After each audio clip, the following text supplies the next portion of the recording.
welcome to my channel. My name's Chantel. This is my basic journey. I live and travel in my minivan with my dog Joey, and we're currently in sunny Arizona.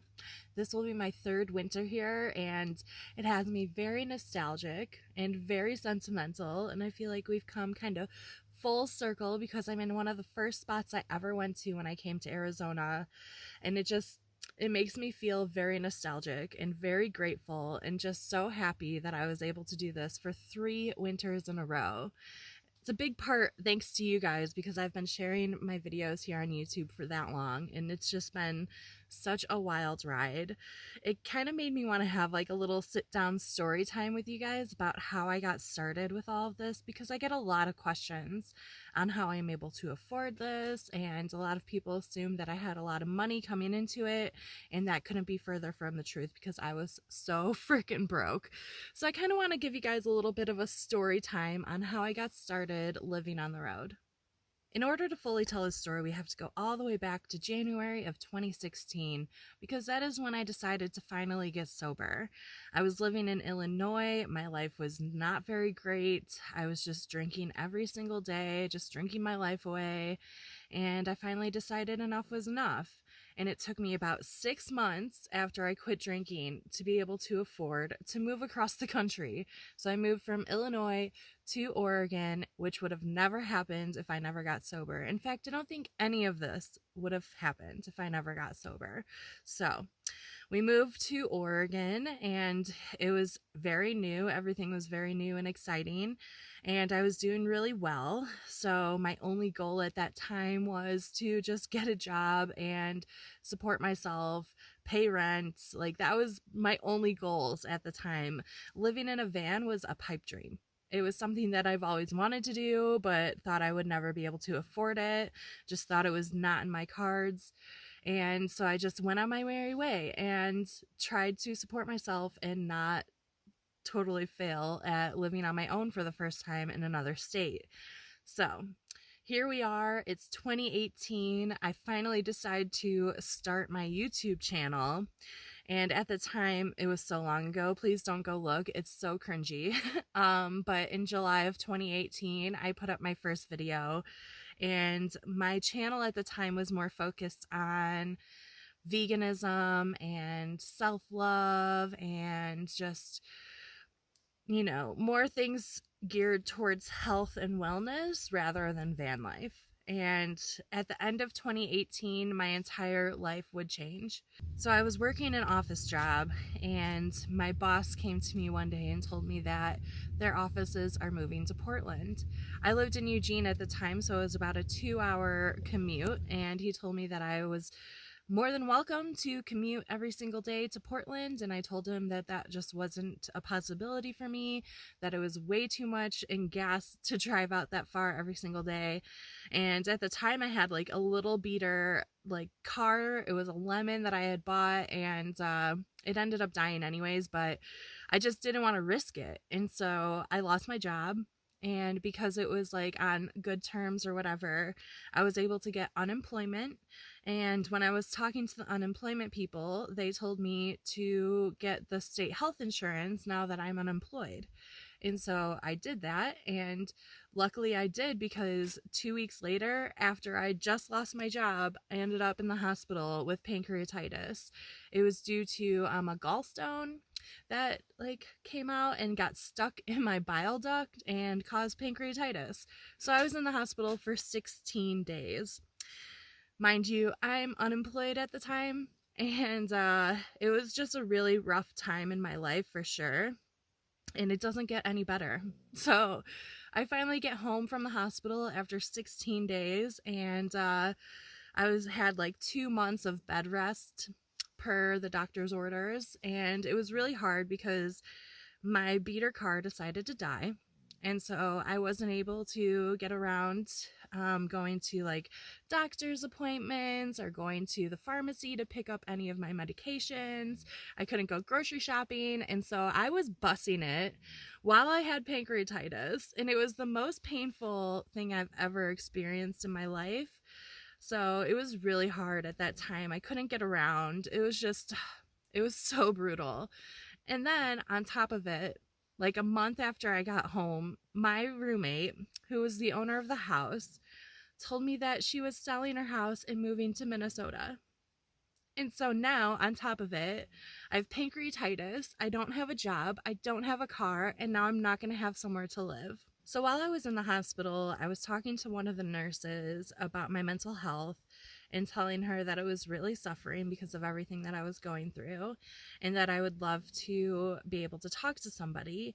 And since I had state health insurance, it would be covered. It's just mind-blowing to me that when I was like at my poorest, I was able to get the best health care of my life. It's just so backwards, but besides the point. She hooked me up with a therapist who I was seeing for a year after that. But while I was talking to my therapist, I was telling her what was going on with my roommate situation. And she told me that she has a spot at a shelter that she could offer me because the person who was living there was getting ready to move out. Everything is so serendipitous. It's so crazy to think about now how one little thing just catapults into like what's happening now, right? So she told me, yeah, hey, I have this shelter. It's like an apartment basically, and I could live there and they give you 6 months. And so I moved into this shelter, and this is 2019 now, the beginning of 2019.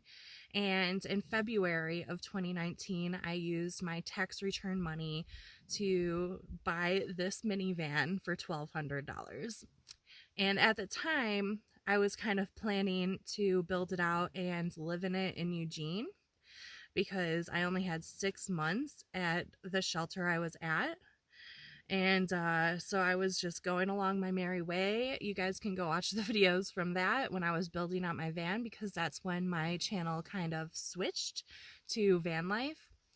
And at the time, I was just kind of planning on living in Eugene and working and just living in my van there.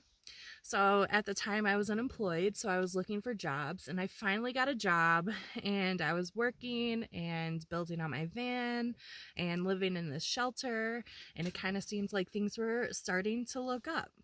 So I was applying for all of these jobs, right? And I finally got a job in Eugene.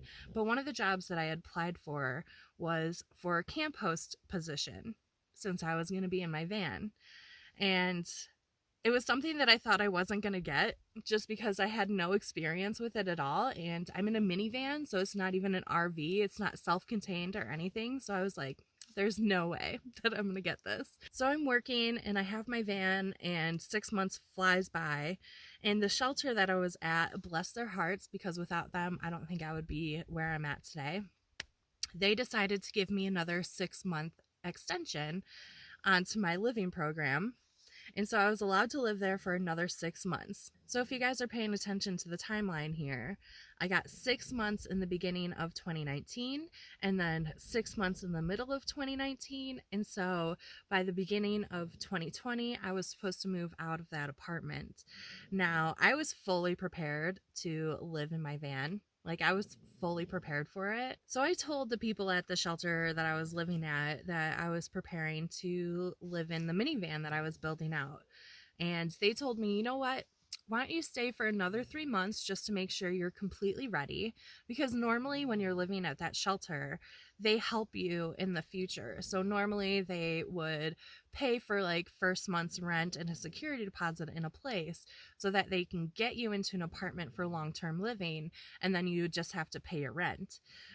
But since I was moving into a van, they didn't need to do that. So they offered me extra time. Now, if you guys are paying attention to the timeline, right? I had 6 months in the beginning of 2019, and then they gave me an extension in the middle of 2019, and then they gave me another 3-month extension in the beginning of 2020. And you guys know what happened in the beginning of 2020, right? Yes, the pandemic hit us, and we were all strucken with it, just slapped in the face with a pandemic. So here I am, and my job decided that they were going to close down because we had multiple locations in town, and they decided since ours was one of the slowest locations that ours would be the one to close. And so here I am, jobless again. Luckily, fate stepped in again and changed that completely for me when I got the call from the camp host job that I had applied for. And so I got the camp host job, and by June of 2020, I was moving into my van and living in the mountains of Oregon and camp hosting. It was one of the best experiences of my life. I loved it. If I ever needed a job again where I couldn't make money on YouTube like I am now, because that is how I support myself now, I would totally go back to camp hosting. It was amazing. Also, that same month, June of 2020, is the month that my YouTube channel got monetized. And so not only was I working full-time as a camp host, but I was also making money through YouTube. And so it was just like this whirlwind of things that ended up bringing me to where I'm at today. And so when my camp host job was finished, it was October of 2020, and that is when I decided to travel full-time, working just on YouTube, and it worked out. And I had nothing, you guys. I was broke. I was in debt. I had absolutely nothing besides the minivan. I did not have like a savings built up for in case of emergencies or anything. Like, I was broke. And I just wanted to tell you guys that little bit of a story, because I feel like a lot of people just assume that you have to have a lot of money in order to get into this lifestyle.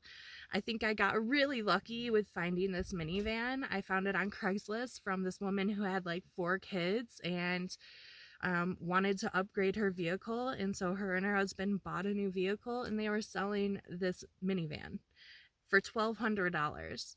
Like, I feel like, especially now, because used cars have gone up so much, that I would not be able to find a deal like this, but it's lasted me this long, and it's doing great, and it's allowed me to travel for, wow, it's been since 2020, so it is so crazy how things happen the way that they do, and how it brought me to a life that I am so grateful. It brings me so much joy to be out here and do this.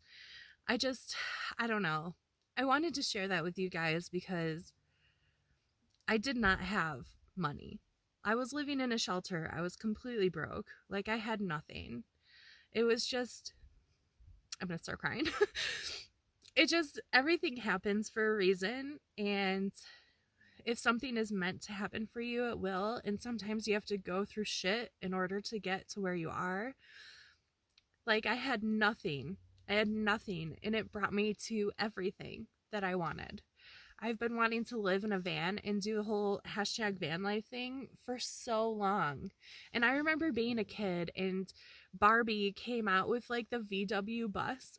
I don't know if you guys remember that. That might be showing my age a bit, but I wanted it so bad because that was like the ultimate dream, right? To just travel around in a van. Like, that would be, I don't know. I made my childhood dreams come true. And it all started because I got sober. None of this would have happened if I did not get sober. And maybe that's another story for another day. But yeah, we went through the ringer. We went through a lot in order to get to where we're at now. And I have so many people to be thankful for. The people at the unemployment office that gave me the number to call to get state health insurance, the people at the hospital who got me in touch with Carly, my therapist, and thankful for Carly who got me the shelter care place, and thankful for the people at shelter care who let me stay there longer, because without all of these people, I would not be where I'm at today. And I think, like, you know how they say, like, for babies, it takes a village? I honestly feel like it's like that for adults too. Like, adults need a support village too. And it's not just for, you know, finding new places to live, but just to be there for you when you're at your lowest. Because I was at my absolute lowest, and all of these people who, they don't know each other, right? None of these people knew each other, but they all came together and helped me. And I'm forever grateful for them. And sometimes, like, I get all choked up thinking about it, and like, it's just so crazy to me to think, like, I came from nothing. I was, like, seriously, like, struggle bus, 100%. Oh man, just homeless, jobless, carless, and I like feel like I uprooted my entire life, right? I moved away from everything and everyone I'd ever known, and I was just struggling so hard to keep my head afloat, and I just didn't want to fail. I didn't want to give up because, to be honest, I could have. Because I do have, like, my parents, both of them. My mom lives in Illinois and my dad lives in Kansas City. Either one of them would have let me come live with them. But I didn't want to succumb to failure. I didn't want to like give up on everything I had dreamed of. Moving to Oregon was my dream since I was in high school. Like that was my thing. Like I was going to move to Oregon, and I really wanted to throughout all of those years, but I was a straight up alcoholic. I was drinking every single day. I was a drug addict. There was no way that I would have been able to do any of the things that I did if I didn't get sober. So it all comes down to that, you guys. And I wanted to share this in case any of you might be feeling the same way, like that your dreams are way too far from you and that they're like not possible, or maybe you think like you wouldn't be able to afford this lifestyle. But I'm here to tell you, living on the road doesn't have to be expensive. Sure, you could have the $200,000 rig. You totally could. And you can travel really fast and travel around a lot and spend a lot in gas. Or you could do it like me and buy a cheap $1,200 minivan and travel super slow and not spend a lot of money. Like that's how I've lived my life for the last like 2.5 years now. Just travel super slow, not spending a lot of money. I spend less per month than I did when I had an apartment. Even when I was renting a room out of somebody's house, I'm still paying less per month than I was when I had a rent. And that is just because the amount of gas that I'm using is a lot less than a rent. So I spend probably around like $200, $250 a month on gas traveling, which is not a lot. It's not a lot if you put into perspective. Like people spend that much in a month just traveling to and from work every single day. So I don't know. A lot of things had to happen in order for me to get here, and not all of them were great, but you have to go through what you have to go through, to get where you want to go. And so here I am, my third winter in Arizona. I am so excited. I was having a very sentimental moment today, just thinking about all that I went through in order to get to where I'm at now. And it's just so great. Like it brought me so many things, not just like the van life, but the community it brought me, and just so much. Like I know Joey's happier just going out and adventuring everywhere. It's just been amazing. So thank you. Like I would not be here today if it wasn't for you guys watching my videos. Like I would not be here. You're one of the people that are in my group of people that have helped me get to where I'm at today. So thank you so much for watching this. I know that it's a little different having like a story time video. We don't really do that very often. I think a lot of it stems from it's very vulnerable to put your life story out there. I mean, you guys can watch me make meals and do laundry and do my dishes 100 times, but that's not really getting in here, So thank you so much for watching this. I hope that it inspired some of you to realize that, you don't need to have a lot of money in order to live this way, especially if you're on like a set income, maybe Social Security or disability. It's possible. It's not as expensive as you think, and once you have, like, you can use whatever you want. We see people out here. There's like a wide variety of people out here. Yes, you're gonna see the $200,000 rigs, but you're also gonna see people out here in their Toyota Corolla. So thank you so much for being here. Thank you for watching my videos. I know some of you have been around since the beginning of my channel when I started building out my van, and have heard most of this throughout the years, but I appreciate it so much, more than you'll ever know. So thank you. And if you like this video, please give it a thumbs up. If you're new here, definitely subscribe below. I'll also put a link for my Patreon in the description box in case you're interested in checking that out and helping support my channel. Otherwise, I'll see you guys in the next video. Bye!